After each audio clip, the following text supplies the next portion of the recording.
quite a stretch of some great games, some great environments, and it's been really good.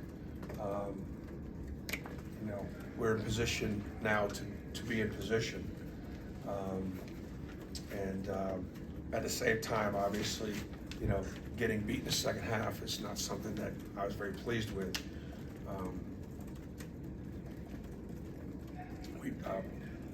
We were affected a little bit by, this wasn't USC, and I don't prepare like that. I don't coach like that, and I don't get my teams to play like that. So, congratulations to Jalen Williams. What a great game he had on both ends of the floor, and he has been tremendously consistent over the last couple weeks. And it's also great to see KD, that ball going in for him. I also thought KD brought great energy into his rotation at the start of the first half, where it really kind of ignited our defense, which I think was really, really, really positive. I want to shift gears for 1 second and just talk a little bit about Chattanooga on the 30th.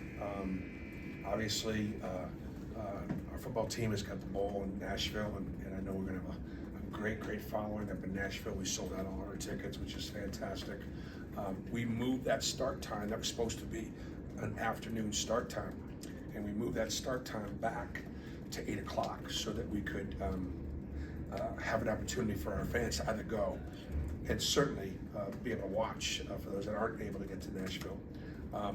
But I just wanted to give a shout out that that's really a ticket for those fans that got families that are home over the holidays, after Christmas and before New Year's. There's going to be an opportunity for people to be able to come to that game and buy some tickets for that Chattanooga game.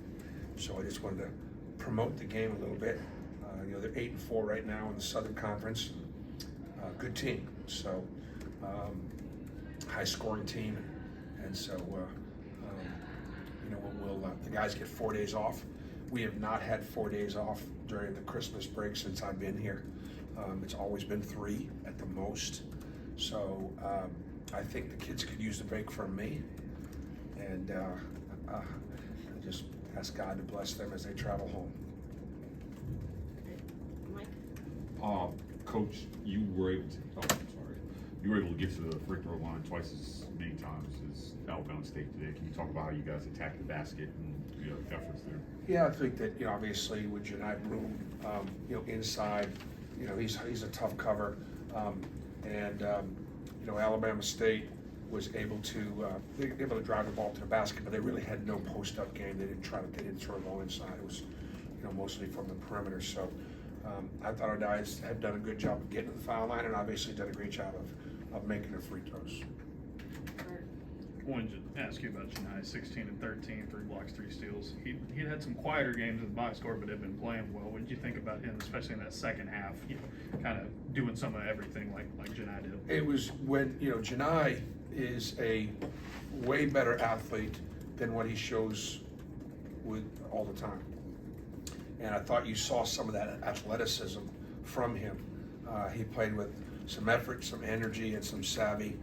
And I have high. By the way, I don't treat my players the same. I treat them all fairly. And I'm probably harder on Janai. I'm harder on my best players because I have higher expectation for my best players. Matt? You mentioned the second half a bit. When Aiden and Trey were both in here talking to us yesterday, they mentioned kind of the second half defense being something they wanted to improve before heading into conference play. So where do you feel about it now? Obviously, you have another game where the second half defense was definitely not as good as the first half. Defense is in front of me in the first half, and our bench, and we're able to talk and communicate. And they go down the other end, and they don't have the same sense of urgency, and that's just going to get us beat. VP, 50 straight non-con home wins under you. That goes back 8 years, includes a lot of good teams. What does that mean to you?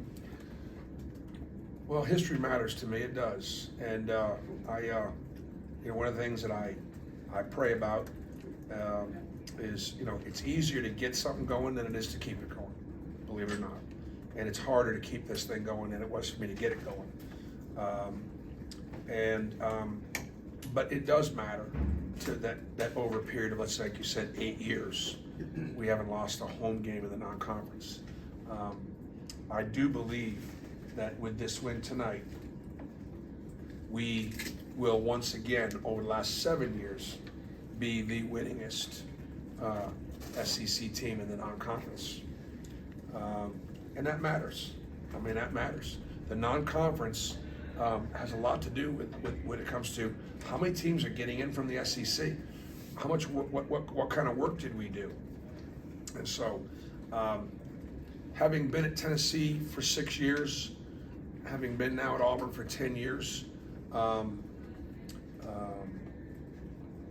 love our league. You know, I care about the SEC. And one of the things that I did when I came to Auburn was we weren't holding up our end in men's basketball in the department. And that's what Jay Jacobs brought me in here to do, to hold up our end and to be competitive. And I'm very proud of the fact that we have over the last 8 years. Last question. Bruce, y'all have been doing a really good job of taking care of the ball. 18 turnovers now. What do you attribute that to? I just thought our focus, we were sloppy, we had some selfish play. And, all right, you have to meet me tomorrow morning, 6 a.m. on the stairs. Softball player, I get it.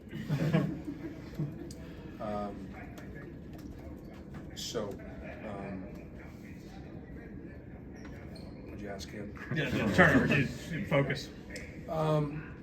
Yeah, just, you know, a lot of it has to do with just over dribbling.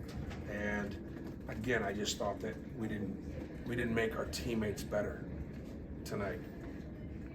And that's what I asked the guys after the game. I said, look, offensively, did you make your teammates better tonight? And we didn't. Thanks, good. Thanks, baby. Appreciate it.